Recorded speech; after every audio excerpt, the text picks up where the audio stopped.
The debriefing process of hypnotherapy is a valuable part of the client's healing process because often a regression session will bring to light something the client wasn't consciously aware of.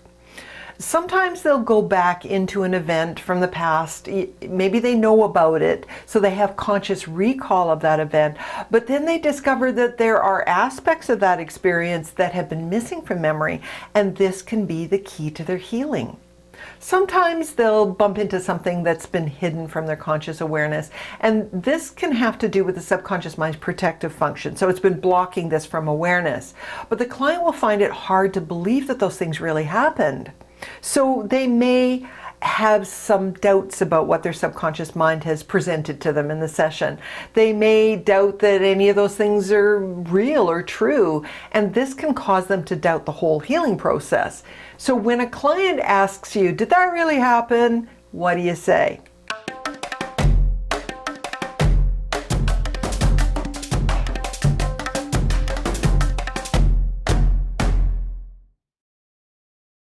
One of the main reasons for allowing a little time to debrief following a regression session is to reinforce all the positive changes that are occurring at a subconscious level of mind as a result of the session. It also gives the client a few minutes to consciously process where their mind just took them. Now, this allows you to explore any thoughts or feelings they might be experiencing immediately after you emerge them. So this gives you the opportunity to address any questions they might have about what just happened in that session, and you can build positive mental expectations toward the results of the healing process. And if the client expresses any doubts, you want to address that right away before you send them home. Don't let them take those doubts home with them. Take care of them during your post-session debriefing process. For example, if the client were to say, "I don't think I was hypnotized," that little bit of doubt can undo all the good work you've just done with them. You need to nip that in the bud because they're invested in the hypnosis being the answer. And if they don't believe that the hypnosis happened, if they don't believe that they were hypnotized, they won't believe that anything has changed. And their disbelief has the power to undo positive change. Now, when the client emerges from a regression session and they look at you and they say, "Did that really happen?" Realize that their subconscious mind has just thrown them a curveball.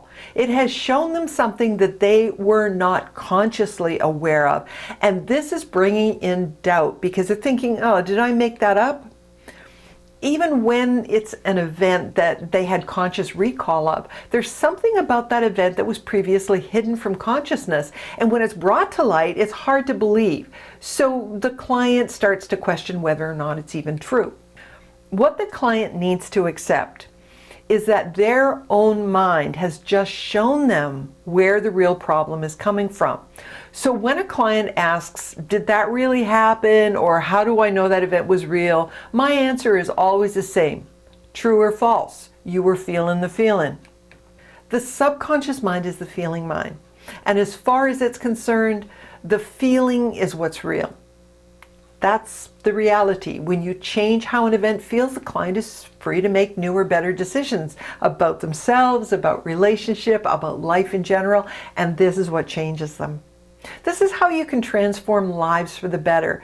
So when a client asks you, "Did that really happen?" or "Was that event real?" ask them, "Was the feeling real?" Because that's all we're interested in.